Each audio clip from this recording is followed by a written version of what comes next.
നേരിന്നു വേണ്ടി നിതാന്തമൊരാദർശ വേരിന് വെള്ളവും വളവുമായി ഊറിയോ. പറയാം, റിലാക്സ്. ഞാൻ പറയാം, ഇന്ന് സഖാവ് പുഷ്പം മരിച്ചു കഴിഞ്ഞിട്ട് ഇത്രയും പേര് പ്രസംഗിച്ചു, ഒരാൾ പോലും ആ പേര് പരാമർശിച്ചില്ല. ഞാൻ പരാമർശിച്ച് തെറ്റായിപ്പോയോ? അങ്ങനെ മൈക്കെടുത്തോണ്ട് പോയിട്ട് എന്ത് ചെയ്യാനാണ്? ഈ തവണ നമ്മളൊക്കെ നിയമസഭാ സമ്മേളനത്തിൽ കേരളം മുഴുവൻ ട്രാവൽ ചെയ്യുമ്പോൾ ഒരു ചെറുപ്പക്കാരന്റെ ഒരാളുടെ പടം കമ്മ്യൂണിസ്റ്റ് പാർട്ടി വെച്ചാണ് നിങ്ങൾ കണ്ടില്ലേ? എല്ലായിടത്തും കേരളം മുഴുവൻ ആദരാഞ്ജലി അർപ്പിച്ച് ആരാണ്? സഖാവ് പുഷ്പൻ എനിക്കും വലിയ പ്രയാസവും വിഷമവും തോന്നിയിട്ടുള്ളതാണ്. ഒരുപക്ഷെ കമ്മ്യൂണിസ്റ്റ് പാർട്ടി ജീവിക്കുന്ന രക്തസാക്ഷി എന്ന് പറഞ്ഞ് ഒടുവിൽ അദ്ദേഹം മരിച്ച് ഇപ്പോൾ രക്തസാക്ഷിയായി. അവനവന് വേണ്ടിയല്ലാതെ അവരന് ചുടുരക്തമൂറ്റി കുലം വിട്ടു പോയവൻ രക്തസാക്ഷി. മരണത്തിലൂടെ ജനിച്ചവൻ ഒരു താരകം രക്തസാക്ഷി. നിങ്ങൾക്ക് ഓർമ്മയുണ്ടാവും പാട്ട്, ഇത് നമ്മൾ കേട്ടിട്ടുള്ള കവിതയല്ലേ? ആ കവിതയിൽ ഒരു പ്രധാനപ്പെട്ട വരിയുണ്ട്, നേരിന്നു വേണ്ടി നിതാന്തമൊരാദർശ വേരിന് വെള്ളവും വളവുമായി ഊറിയോൻ. ഏതൊരാളും ഒരു മുദ്രാവാക്യത്തിന്റെ പേരിൽ, അല്ലെങ്കിൽ ഒരു വിശ്വാസത്തിന്റെ പേരിൽ, ഒരു പ്രത്യയശാസ്ത്രത്തിന്റെ പേരിൽ ജീവൻ വെടിഞ്ഞിട്ടുണ്ടെങ്കിൽ അവരൊക്കെ ആ ഏതെങ്കിലും ഒരു നേരിനും ആദർശത്തിനും വേണ്ടി നിന്നവരാണ് സർ. പുഷ്പനും അങ്ങനെയായിരുന്നു.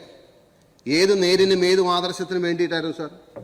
നിങ്ങൾക്ക് ഓർമ്മയില്ലേ? ഇവിടെ കേരളത്തിലെ സ്വയാശ്രയ കോളേജുകൾ തുടങ്ങുന്നതിനെതിരായിട്ട് SFIയും DYFIയും എടുത്ത നിലപാടിന് മുമ്പിൽ നിന്ന് സമരം ചെയ്ത പുഷ്പന്റെ ഓർമ്മയാണ് നിങ്ങൾ പറഞ്ഞത്.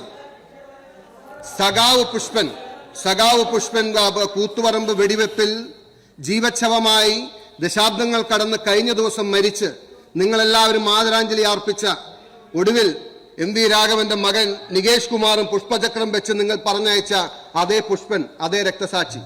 Can you deny? ഏത് നേരിനും ഏതും ആദർശത്തിനും വേണ്ടി, നേരിനു വേണ്ടി നിതാന്തം ഒരു ആദർശ വേരിനു വേണ്ടി വെള്ളവും വളവുമായി ഊറിയോൻ സഖാവ് പുഷ്പൻ ഏത് നേരിന് വേണ്ടിയായിരുന്നു സർ? ഇവിടെ സ്വയാശ്രയ കോളേജ് വിദ്യാഭ്യാസ സ്ഥാപനങ്ങളെ സ്വകാര്യവൽക്കരിക്കുന്നതിനെതിരെ CPMഉം DYFIയും SFIയും നടത്തിയ സമരം, അതിനുവേണ്ടി ജീവൻ കൊടുത്ത 5 പേരുണ്ടായിരുന്നു. ആ സമയത്ത് വെടിവെച്ചത് കേരള സർക്കാർ. ഞാൻ പറയാം, അതല്ല പ്രശ്നം. ഞാൻ പറയാം, allow me to speak. ഞാൻ പറയാം,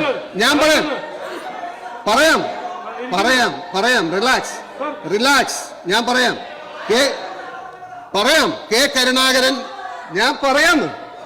കെ കരുണാകരൻ കേരളത്തിന്റെ മുഖ്യമന്ത്രി ആയിരിക്കുമ്പോൾ, MV രാഘവൻ കേരളത്തിന്റെ മന്ത്രിയായിരിക്കുമ്പോൾ, MV രാഘവനെ കൂത്തുപറമ്പിലെ പരിപാടിയിൽ പങ്കെടുപ്പിക്കില്ല എന്ന് പറഞ്ഞ് DYFIയും SFIയും നടത്തിയ അക്രമ സമരത്തെ നേരിടാൻ പോലീസിന്, അന്ന് UDF ഭരിച്ച പോലീസിന്, ഞാൻ പറയാം, we are not running away, just listen to me.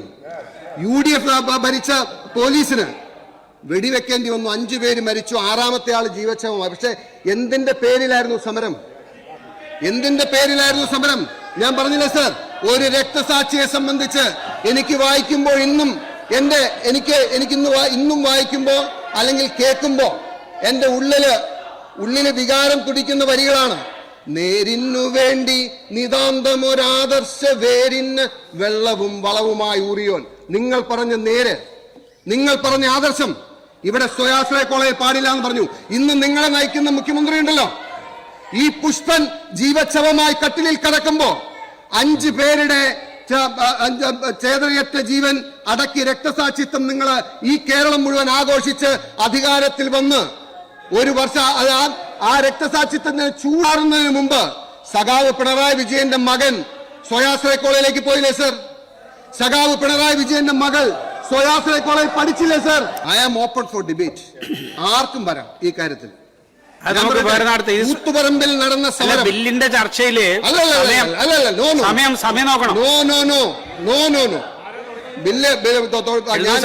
ഞാൻ ഇതിനു വേണ്ടി വെയിറ്റ് ചെയ്യായിരുന്നു. ഐ ആസ്ക്ഡ് മുരളി തിരുനെല്ലി ബില്ലിലെ വിട്ട് രാഷ്ട്രീയം പറഞ്ഞപ്പോ നിങ്ങൾ പറഞ്ഞില്ലല്ലോ? പറഞ്ഞോ? അന്നേരം ചേറിന്ന് എന്തെങ്കിലും പറഞ്ഞോ? ഞാൻ പറയട്ടെ, ഈ ഇരിക്കുന്നവരെല്ലാവരും ഈ ഇതിന്റെ അകത്തന്ന് ഡിവൈഎഫ്ഐയുടെ നേതൃത്വത്തിൽ ഇരുന്നവർ, ഡിവൈഎഫ്ഐയുടെ എസ്എഫ്ഐയുടെ ചുമതലക്കാരായിരുന്നവർ ഈ മുമ്പിൽ ഇരിക്കുകയല്ലേ? അവര് പറയട്ടെ, കൂത്തുപറമ്പിലെ സമരം തൊഴിലില്ലായ്മയ്ക്ക് വേണ്ടിയിട്ടായിരുന്നു. അവര് പറയട്ടെ, അത് പറഞ്ഞു കേട്ടാ മതി, കേരളം കേൾക്കണത്. ഞാൻ പറയുന്നത് സർ, ഇന്നും കേരളത്തിലെ വിദ്യാഭ്യാസ സ്ഥാപനങ്ങൾ, കോളേജില് എസ്എഫ്ഐയും എസ്എഫ്ഐയുടെ പേരിൽ കുട്ടികളെ കൊടിപിടിച്ച് അണിനിരത്തി ഇറക്കുമ്പോ അവരോട് പറയണം, ഇതിനു മുമ്പ് ഇതുപോലെ കൊടിപിടിച്ചിറക്കി സമരം ചെയ്യാൻ പറഞ്ഞയച്ച സഖാവ് പുഷ്പനാണ് മരിച്ചത്. ഞാൻ ഇതിന്റെ സറൗണ്ടിങ്സ് ചുറ്റിത്തിരിഞ്ഞു എന്നാണല്ലോ പറഞ്ഞത്. ഞാൻ എങ്ങനെയാണ് പറഞ്ഞത്? വ്യവസായ നയത്തിൽ കാതലായ മാറ്റം വേണം, അതിൽ പ്രത്യയശാസ്ത്ര പിടിവാശി പാടില്ല. അപ്പൊ അങ്ങനെ CPM അല്ലെങ്കിൽ നിങ്ങൾ ഇടതുപക്ഷം കാലങ്ങളായി ഇതുപോലുള്ള കാര്യങ്ങളിൽ സ്വീകരിച്ചു വരുന്ന പിടിവാശി പിന്നീട് കാലങ്ങൾക്ക് ശേഷം നിങ്ങൾ ആ നയം മാറ്റുമ്പോൾ അതുകൊണ്ട് പ്രയോജനമില്ലാതാവും എന്ന് പറഞ്ഞിട്ട് അതിൻ്റെ ഒരു എക്സാമ്പിളായിട്ട് പറഞ്ഞതാണ്. ഇവിടെ പറഞ്ഞല്ലോ, ടീച്ചർ പറഞ്ഞു, ഞാൻ നിശ്ചയിച്ചില്ല ടീച്ചറെ, സ്വയാശ്രയ കോളേജ് ഞങ്ങളാണ് തുടങ്ങിയത്, ഞങ്ങളില്ലെന്ന് പറഞ്ഞില്ല. പക്ഷേ സ്വയാശ്രയ കോളേജുകൾക്കെതിരെ സമരം ചെയ്യാൻ SFIയും DYFIയും പ്രേരിപ്പിച്ച് 5 രക്തസാക്ഷികളെ, ഷിബുലാലും റോഷനും അടക്കമുള്ള 5 രക്തസാക്ഷികളെയും 6ാമത്തെ പുഷ്പനെയും ഉണ്ടാക്കിയിട്ട് കേരളത്തിലെ ഏറ്റവും കുറെ സമയം ഞാൻ ചെയർ കേൾക്കുന്നുണ്ട് പുറത്തുനിന്ന്. പ്ലീസ് ബില്ലിലേക്ക് വരൂ, ബില്ലിലേക്ക് വരൂ. ഇത് സ്ഥിരമായ ഒരു ഫ്ലോറ് ഈ പ്രൊവോക്കേഷന്റെ വേദിയാക്കി മാറ്റിയാണ് നിങ്ങൾ. അതിന്റെ ആവശ്യം എന്താണ്? ഈ ബില്ലിലേക്കൊന്ന് ഡിസ്കസ് ചെയ്യൂ. ഞാൻ പറയട്ടെ, ഈ കൂത്തുപറമ്പൊക്കെ ഡിസ്കസ് ചെയ്താൽ അത് വീണ്ടും കുറെ ഇതിലേക്ക് പോകും. അതുകൊണ്ട് നിങ്ങൾ ബില്ലിലേക്ക് വന്നോ പ്ലീസ്. സർ, എനിക്ക് അങ്ങോട്ടൊരു കാര്യം പറയാനുള്ളത്, ഇത് നിയമസഭയാണ്, നമ്മൾ ഡിബേറ്റ് ചെയ്യുകയാണല്ലോ. നമ്മൾ ആശയങ്ങൾ എന്തിനാണ് ഭയക്കുന്നത്, വാക്കുകൾ എന്തിനാണ് നിങ്ങൾ ഭയക്കുന്നത്? അല്ല, ഇതിപ്പോ ബില്ലാണ് ചർച്ച ചെയ്യുന്നത്. സംസാരിക്കുമ്പോൾ ഞാൻ വ്യക്തിപരമായി ആക്ഷേപിച്ചു. ഞാൻ സഖാവ് പുഷ്പനെ കുറിച്ച് എത്ര ആദരവോടുകൂടിയാണ് സാർ സംസാരിച്ചത്, എത്ര ആദരവോടുകൂടി. ഇന്ന് സഖാവ് പുഷ്പം മരിച്ചു കഴിഞ്ഞിട്ട് ഇത്രയും പേര് പ്രസംഗിച്ചു, ഒരാൾ പോലും ആ പേര് പരാമർശിച്ചില്ല. ഞാൻ പരാമർശിച്ച് തെറ്റായിപ്പോയോ? സാക്ഷിയെ കുറിച്ച് പറഞ്ഞത് നിങ്ങൾക്ക് നിങ്ങളെ വേദനിപ്പിക്കാൻ ഇങ്ങനെ പ്രസംഗിക്കും. ഫോഴ്സ്ഫുള്ളായി മൈക്ക് എടുക്കേണ്ടി വരും. അങ്ങനെ മൈക്ക് എടുത്തോണ്ട് പോയിട്ട് എന്ത് ചെയ്യാനാണ്? അല്ല, അങ്ങനെയാണ് സംസാരിക്കുന്നത്. നിങ്ങളിപ്പോ സംസാരിച്ചുകൊണ്ടിരിക്കുന്ന രീതി പറഞ്ഞു. ചെയർ റിക്വസ്റ്റ് ചെയ്തു. നിങ്ങൾ ബില്ലിലേക്ക് വരൂ പ്ലീസ്. You cannot answer. നിങ്ങൾ ബില്ലിലേക്ക് വരൂ പ്ലീസ്. ഇവിടെ 92 കോട്ട് ചെയ്തുകൊണ്ട് പാർലമെന്ററി മിനിസ്റ്റർ പറഞ്ഞു പ്ലീസ്. ഇത് ഫെയർ ആണോ എന്ന് ചെയർ ആലോചിക്കണം. ഇത് ഫെയർ അല്ല. നിങ്ങൾ സംസാരിക്കുന്ന രീതി ഫെയർ അല്ല, അത്രേ പറയുന്നുള്ളൂ. കാരണം ഫെയർ അല്ല. ഇവരൊക്കെ ബില്ല് വിട്ട് സംസാരിക്കുമ്പോൾ ഞങ്ങൾ ആരും പുസ്തകം എടുത്തില്ല. മറുഭാഗം സംസാരിക്കുമ്പോൾ ഞാൻ ഇടപെടും, പറഞ്ഞല്ലോ. ആരും പുസ്തകം എടുത്ത് ഭരണപക്ഷം സംസാരിക്കുമ്പോൾ ഇടപെടും, ഒരു സംശയം വേണ്ട. ഈ ഡിബേറ്റ് ചെയ്യാൻ പറ്റുന്ന എല്ലാവരും ഇരിക്കുകയല്ലേ. ഞാൻ പറഞ്ഞത് തെറ്റാണെങ്കിൽ അവർക്ക് കൗണ്ടർ ചെയ്യാലോ. ഞാൻ ഒറ്റ കാര്യം സാർ പറഞ്ഞ് അവസാനിപ്പിക്കാൻ സാർ, ഞാൻ ആ ഭാഗം വിട്ടോളാം. അതായത് ഞാൻ പറഞ്ഞ ഇത്രയേ ഉള്ളൂ, ഈ 6 പേരെ രക്തസാക്ഷികളായതിനു ശേഷം ഇവിടുത്തെ പ്രധാനപ്പെട്ട നിങ്ങളുടെ മുഖ്യമന്ത്രി അടക്കമുള്ളവരുടെ മക്കള് സ്വയാശ്രയ കോളേജ് പഠിച്ചു എന്ന് മാത്രമല്ല, കേരളത്തിലെ ഏറ്റവും വലിയ സ്വയാശ്രയ സ്ഥാപനത്തിന്റെ തലപ്പത്തേക്ക് അന്ന് ഡിവൈഎഫ്ഐയുടെ SFIയുടെ ചുമതല വഹിക്കുന്ന വ്യക്തി കയറിയിരിക്കുകയാണ് പരിയാരത്ത്. കാലങ്ങൾക്ക് ശേഷം ഞാൻ അവസാനിപ്പിക്കാൻ കേൾക്കുന്നില്ല. പരസ്പരം വാഗ്വാദമില്ല, ചർച്ചയല്ല.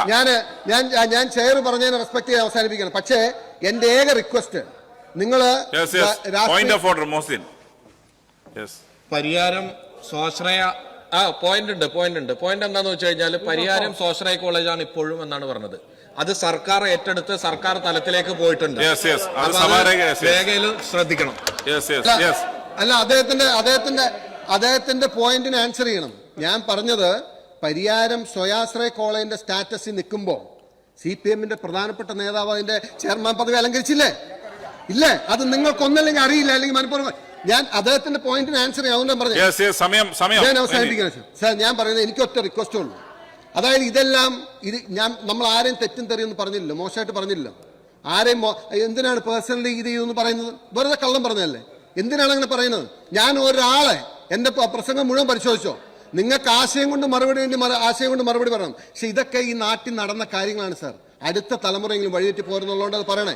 പക്ഷേ ഫ്ലോറിനകത്ത് പ്രസംഗിക്കുമ്പോൾ കമന്റ്സിന് റിപ്ലൈ ചെയ്യാൻ തുടങ്ങി കഴിഞ്ഞാൽ അങ്ങക്ക് ഫ്ലോ കിട്ടില്ല, പ്രസംഗം പോകും. അതുകൊണ്ട് അങ്ങനെ നേരെ ഇങ്ങോട്ട് അതിന് വേണ്ടിയിട്ടാണല്ലോ ഒരു കമന്റ് പറഞ്ഞേ.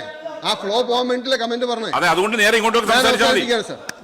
ഞാൻ അവസാനിപ്പിക്കുകയാണ്. ഞാൻ പറയുന്നത്, നമ്മൾ പുറകോട്ട് തിരിഞ്ഞു നോക്കിയാൽ കമ്മ്യൂണിസ്റ്റ് പാർട്ടിയോ അല്ലെങ്കിൽ DYFI SFI ഒക്കെ എടുത്തിട്ടുള്ള നയ സമീപനം കൊണ്ട് നമുക്ക് നഷ്ടപ്പെട്ടിട്ടുള്ള എന്തുമാത്രമാണ് എന്ന് മനസ്സിലാക്കി ഇനി വ്യവസായ നയമൊക്കെ രൂപീകരിക്കുമ്പോൾ കുറച്ചുകൂടി അവധാനതയോടുകൂടി ഒരു എക്കണോമിക് ഗ്രോത്തിന് അല്ലെങ്കിൽ സംസ്ഥാനത്തിന് ഗുണം കിട്ടുന്ന രീതിയിലുള്ള പ്രത്യയശാസ്ത്ര പിടിവാശികൾ ഉപേക്ഷിച്ച് നിങ്ങൾ കുറച്ചുകൂടി വിശാലമായി ചിന്തിച്ചാൽ നന്നാവും. ഞാൻ ഒരു കാര്യം പറയാം, ഞാൻ എപ്പോൾ പ്രസംഗിച്ചാലും ചെയർ ഞാൻ ഔട്ട് ഓഫ് സിലബസ് ആണെന്ന് പറഞ്ഞ് എന്നെ മൈക്ക് എടുക്കുന്ന, പക്ഷേ ഇവിടെ ആര് പ്രസംഗിച്ചാലും ചെയർ ചെയ്യാറില്ല. അത് എന്നോട് മാത്രമായി ചെയ്യുന്നത് ഫെയർ ആണോ എന്ന് ചെയർ തന്നെ സ്വയം വിലയിരുത്തിയാൽ മതി. ഞാൻ ഈ ഭേദഗതി ആലോചിച്ചുകൊണ്ട് നിർത്തുന്നു. നന്ദി.